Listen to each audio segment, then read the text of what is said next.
Smart city నిధుల్ని గ్రామ పంచాయతీలకు కేటాయించడం కరీంనగర్లో వివాదాస్పదంగా మారింది. స్మార్ట్ సిటీ నిబంధనలు ఉల్లంఘించి అధికారులు నిధులు మంజూరు చేయడంపై విమర్శలు వ్యక్తమవుతున్నాయి. కరీంనగర్ కార్పొరేషన్ నుంచి గ్రామ పంచాయతీకి నిధుల కేటాయింపు వ్యవహారం బహిర్గతం కావడంతో ప్రస్తుతం అధికారుల్లో టెన్షన్ మొదలైంది. స్మార్ట్ సిటీ నిధుల కేటాయింపు పంచాయతీ ఇప్పుడు పోలీస్ స్టేషన్కు చేరింది. పట్టణాలను అభివృద్ధి చేయాలనే టార్గెట్తో స్మార్ట్ సిటీ కింద కేంద్రం 100 కోట్ల నిధులు మంజూరు చేసింది.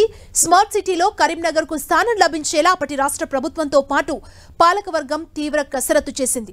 కరీంనగర్ కు స్మార్ట్ సిటీగా స్థానం లభించడంతో కేంద్రం నుంచి పెద్ద మొత్తంలో నిధులొచ్చాయి. అయితే ఈ నిధులను కార్పొరేషన్ పరిధిలోనే వెచ్చించాల్సిన అధికారులు నిబంధనలు ఉల్లంఘించడం ప్రస్తుతం వివాదాస్పదంగా మారింది. కోటి రూపాయలకు పైగా స్మార్ట్ సిటీ నిధులను కరీంనగర్ రూరల్ బొమ్మనకల్ పంచాయతీకి కేటాయించినట్లు రికార్డులు చెబుతున్నాయి. ఆ నిధులతో గ్రామంలోని కూడళ్ల ఆధునీకరణ, రోడ్ల నిర్మాణానికి టెండర్ ద్వారా కాంట్రాక్టు పనులను అప్పగించారు. అయితే ఇదంతా 2 ఏళ్ల క్రితం గుట్టు చప్పుడు కాకుండా జరిగిందన్న ఆరోపణలొస్తున్నాయి. దీన్ని గమనించిన మాజీ మేయర్ రవీందర్ సింగ్ పోలీసులకు ఫిర్యాదు చేయడంతో అధికారుల లోగుట్టు బయటపడింది.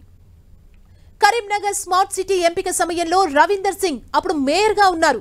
నిబంధనల ప్రకారం స్మార్ట్ సిటీ ఫండ్స్ మరో చోట కేటాయింపు చేయడం రూల్స్ ని బ్రేక్ చేయడమే అంటున్నారు రవీందర్ సింగ్. రూల్స్ బ్రేక్ చేసి అర్బన్ ఫండ్స్ ని రూరల్ కు కేటాయించి అక్రమాలకు పాల్పడిన ఘటనపై విచారణ చేయాల్సిందేనంటూ కరీంనగర్ 1 టౌన్ పోలీస్ స్టేషన్ లో రవీందర్ సింగ్ ఫిర్యాదు చేశారు. రవీందర్ సింగ్ ఫిర్యాదుతో వెలుగులోకి వచ్చిన ఈ అంశం ప్రస్తుతం కరీంనగర్ లో హాట్ టాపిక్ గా మారింది.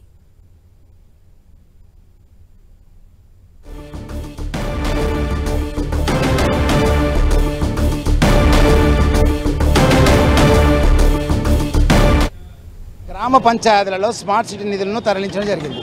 గ్రామ పంచాయతీ అంటే ఏంది, మనకి ఈ లిమిట్స్లో లేని గ్రామ పంచాయతీలు, ఈ కార్పొరేషన్ సంబంధం లేని దాంట్లో ఈ నిధులు పంపడం జరిగింది. కాబట్టి వాటిని పంపడం అనేది అన్యాయం, అక్రమం. కరీంనగర్ నగరంలో ఉన్న నిధులను కరీంనగర్లోనే వాడాలి, బయట వాడేవాళ్ళనేది ఎక్కడ స్మార్ట్ సిటీ డైరెక్షన్లో లేదు. అయినా కానీ అధికారులు పైసలను మిస్అప్రోప్రియేట్ చేసుకుంటూ స్మార్ట్ సిటీకి సంబంధించిన నగరాలను, రోడ్లు మంచిగా లేవు, నగరంలో మోరీలు లేవు, వాటినన్నిటి కూడా చూసుకోకుండా గ్రామ పంచాయతీలకు తరలించడం అది ఒక నేరం చట్టపరంగా. కాబట్టి వారిపై చట్టపరమైన చర్య తీసుకోవాలి.